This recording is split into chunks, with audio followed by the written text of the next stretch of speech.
사랑하는 여러분, 우리 주변에는 늘 이런 사람이 있습니다. 지나치게 끼어드는 사람, 선을 넘는 사람, 도움이라는 이름으로 통제하려는 사람, 모든 일을 주도하려는 사람, 한국 표현으로 오지랖 넓은 사람입니다. 그런 자의 행동 때문에 상처받고 숨막히고 힘들어한 일들이 참으로 많습니다.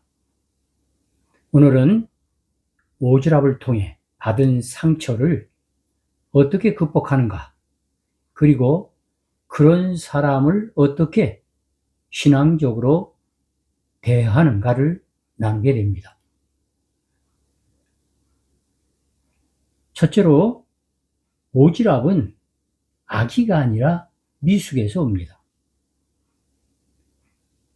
오지랖 넓은 사람이 나를 괴롭히려고 저런다라고 생각하면 나 자신이 스스로 고통의 올무에 걸리게 됩니다. 그러나 실제로는 대부분이 오지랖이 넓은 사람의 특징은 인정받고 싶은 욕구, 자신의 의견이 맞다고 생각하며 주장하고 싶은 욕구 때문입니다. 도움을 주고 통제해보려는 성향이 있고 관심받고 싶은 갈망이 높기 때문에 오는 현상들이고 미숙함의 표현들입니다. 로마서 14장 1절 말씀에 마음이 연약한 자를 너희가 받되라고 말씀합니다.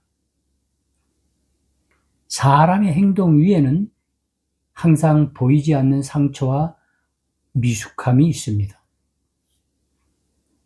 둘째로, 상처의 핵심은 경계가 무너졌기 때문입니다. 인격적 공동체는 사랑 플러스 경계, 두 가지 모두 있어야 됩니다.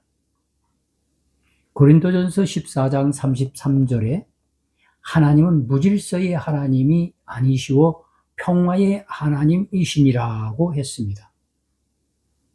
오지랖 때문에 상처를 받는 이유는 상대가 문제라기보다 내가 경계를 세우지 못했기 때문이기도 합니다. 성령 충만은 타인을 모두 받아들이는 것이 아니라 받을 것을 받고 거절할 것을 거절하는 분별력입니다.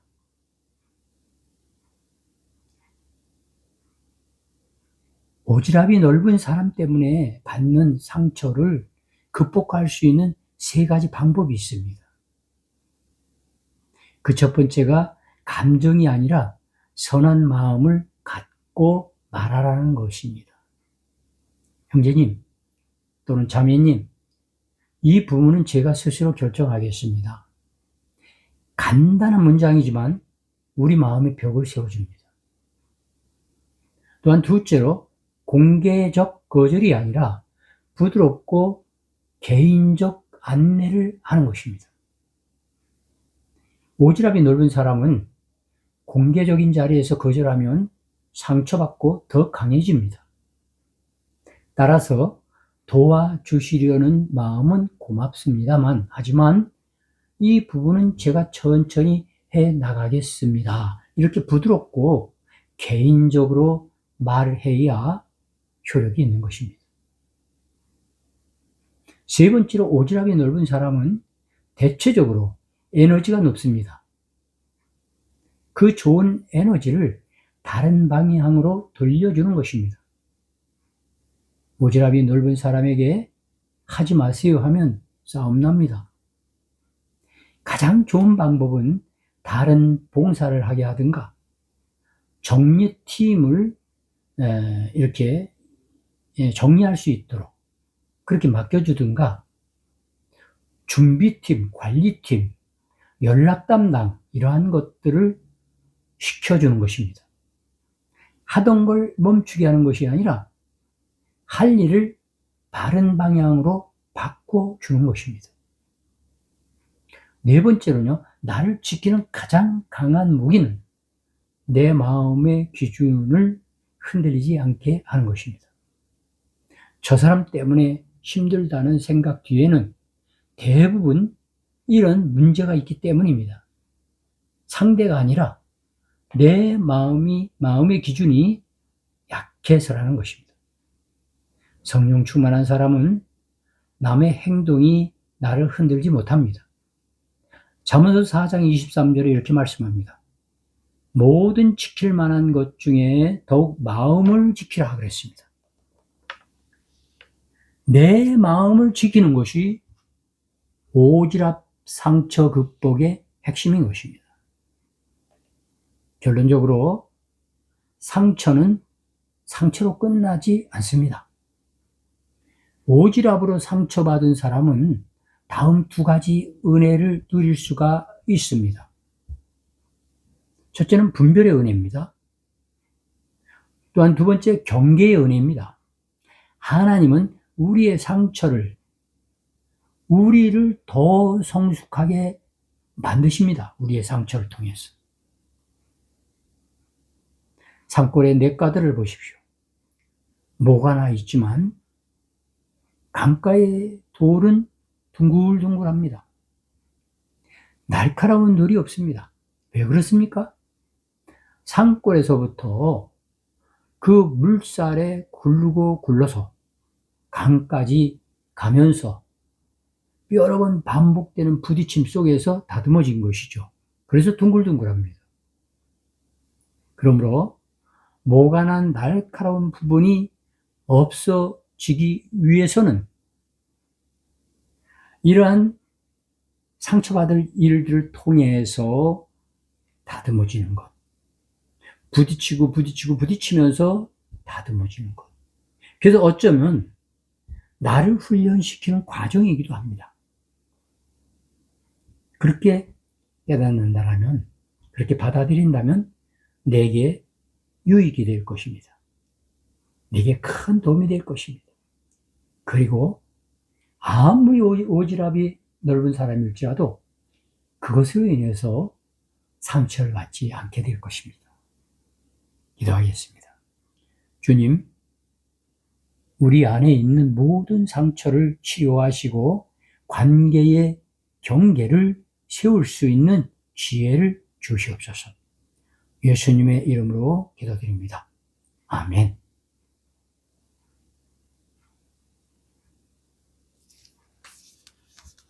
사랑하는 여러분, 우리가 살아가는 이 시대는 정보, 말, 충고, 간섭, 오해, 비난, 이러한 것들이 끊임없이 쏟아지는 시대입니다. 특히 공동체 안에서도 오지랖이 넓은 사람, 지나치게 간섭하는 사람, 내 마음을 흔들는 사람들 때문에 상처받는 일들이 너무나 많습니다. 그런데 성경은 이런 시대를 아시고 우리에게 말씀하십니다. 모든 지킬 만한 것 중에 더욱 너의 마음을 지키라. 생명의 근원이 이에서 남이니라. 잠언서 4장 23절에 말씀합니다. 하나님은 말씀하십니다. 내 마음을 지키는 것이 모든 삶을 지키는 것이다. 그래서 우리는 어떤 오지랖을 통해서 상처받았을 때에 내 마음을 지키고 있는가? 내 마음을 바르게 세우고 있는가를 생각해 봐야 된다는 것이죠. 여러분, 그렇다면 내 마음을 지키기 위해서 우리는 어떻게 해야 될까요? 첫째로, 왜 마음을 지켜야 하는가를 생각해 볼 수 있어야 됩니다. 성경 말씀은 마음을 생명의 근원, 즉 영적 심장이라고 말합니다. 사람이 심장이 멈추면 어떻게 됩니까? 죽습니다. 마음이 무너지면 삶이 무너집니다. 마음이 무너지면 믿음이 흔들립니다. 관계가 깨어집니다. 기쁨이 사라집니다. 예배가 막힙니다. 사명이 흐려집니다. 그래서 하나님은 무엇보다도 모든 지킬 만한 것 중에 네 마음을 지키라고 그렇게 말씀합니다. 일보다도 마음이 먼저고, 사람보다 마음이 먼저고, 사욕보다 마음이 먼저입니다. 두 번째로는요, 마음을 빼앗아가는 침입자를 경계해야 합니다. 잠언서 본문 말씀에 지키라고 말씀합니다. 지키라는 말씀은 침입자가 있다는 뜻입니다. 우리 마음을 침입하는 세 가지의 것을 우리는 주의해야 합니다. 그게 뭡니까? 첫째, 사람의 말입니다. 원치 않는 충고, 지적, 오지랖, 이러한 것들입니다. 사람의 말은 마음을 흔드는 가장 강력한 힘이 됩니다. 그렇게 되면 안 돼. 왜 그렇게밖에 못해? 내가 잘못했어. 이런 말은 무심코 던졌지만 우리 마음에는 칼처럼 꽂히기도 하는 말입니다. 오지랖의 핵심 문제는 말을 통해 마음의 경계를 침범하는 것입니다. 두 번째는 감정의 파도입니다. 두려움, 불안, 상처, 어떠한 비교의식, 감정은 물과 같아서 틈만 있으면 마음 안으로 들어오게 됩니다. 그러므로 우리는 감정을 잘 다스릴 수 있어야 된다는 것이죠. 세 번째는 사탄의 속삭임입니다. 사탄은 한 가지 전략을 씁니다. 마음을 무너뜨려라. 마음이 무너지면 기도도, 예배도, 관계도, 사명도 다 쓰러진다. 이게 마귀의 전략입니다. 그럼 마음을 지키는 세 가지 실천법이 뭐냐? 어떻게 해야 실천할 수 있을까요? 첫째는 입술을 지켜야 되겠죠. 잠언서 4장 24절에 보면 거짓을 버리고 삐뚤어진 말을 멀리하라. 말을 조절하는 것이 마음을 지키는 첫 번째 방법입니다. 공격적인 말 줄이고, 불평을 끊고, 부정적인 말 멈추고, 오지랖의 감정으로 반응하지 않아야 합니다. 왜냐하면 마음을 내가 한 말에 영향을 가장 크게 받기 때문에 그렇습니다. 마음은 내가 한 말에 가장 큰 영향을 받기 때문에, 즉 내 마음을 아프게 하는 것, 남의 말이 아니라 내 입에서 나오는 말일 수 있습니다. 두 번째는요, 시선을 지켜라. 잠언서 4장 25절. 내 눈을 바라보며 내 눈꺼풀은 내 앞을 곱게 볼지어다 했습니다. 시선을 어디에 두느냐에 따라 상처를 받고 안 받을 수 있어요. 상황에 시선을 두면 매사가 불안합니다. 문제에 시선을 두면 좌절합니다. 주님께 시선을 둬야겠죠. 그래야 평안입니다. 오지랖 높은 사람을 바라보면 마음이 흔들리게 되어 있습니다. 그러나 오지랖이 넓은 사람을 바라보는 것이 아니라, 그를 의식하는 것이 아니라 우리가 주님을 의식할 수 있다면, 말씀을 의지할 수 있다면 우리는 이길 수 있다는 것이죠. 주님께 우리는 눈을 고정시킬 수 있어야 됩니다. 마음이 흔들리지 않도록 하기 위해서 주님에게 시선이 바로 가야 됩니다. 그다음 발걸음을 지켜라 그랬습니다. 잠언서 4장 26절에서 27절에 보면 내 발에 행할 길을 평탄하게 하라 했어요. 마음이 무너지기 쉬운 곳을 피하라는 뜻입니다. 불필요한 말, 과한 관계, 독한 사랑과의 논쟁, 나에게 부담 주는 자리, 이런 걸 우리가 피할 수 있어야 돼요. 마음을 지키려면 관계와 상황에서 선을 그어야 됩니다. 선을. 경계는 무례함이 아니라 영적 자기 보호입니다. 또한 마음을 지키는 자에게는 주시는 축복이 있는데요. 잠언서에 보면은 마음을 지키는 자에게 두 가지 약속을 주셨습니다. 그게 평안하고 생명이에요. 평안. 마음을 지키면 평안이 자리 잡습니다. 평안은 성령님이 임재하신 결과입니다. 또한 생명. 잠언은 말합니다. 생명의 근원이 마음에서 난다. 믿음이 지켜지면 사명이 생깁니다. 관계가 좋아집니다. 기도를 하게 됩니다. 예배를 드리게 됩니다. 건강해집니다. 가정이 회복되어집니다. 모든 것이 살아납니다. 결론적으로 내 마음은 내가 아니라 성령님이 지켜주셔야 됩니다. 우리는 마음이 약합니다. 쉽게 흔들리고 쉽게 찢어지고 쉽게 상처받습니다.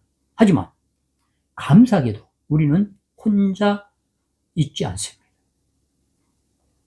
혼자 내 마음을 지키고 있지 않아요.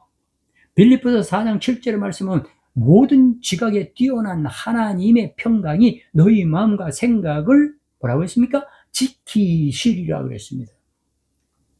성령님이 마음의 울타리가 되고 방패가 되어 주시고, 그래서 마음이 약한 자가 하나님을 의지해야 된다는 것입니다.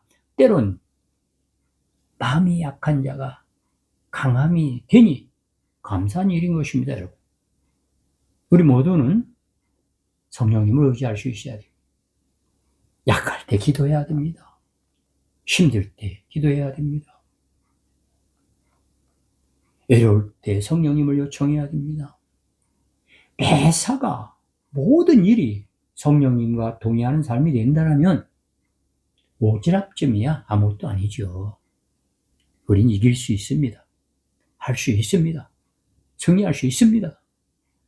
여러분, 저와 여러분 모두가 말씀 붙들고 성령의 인도하심 속에서 승리하는 기쁨의 삶을 사시길 주님의 이름으로 축복합니다. 기도합니다. 주님, 잠언서 4장 23절의 말씀처럼 저희 마음을 지키는 은혜를 주시옵소서. 예수님의 이름으로 기도드립니다. 아멘.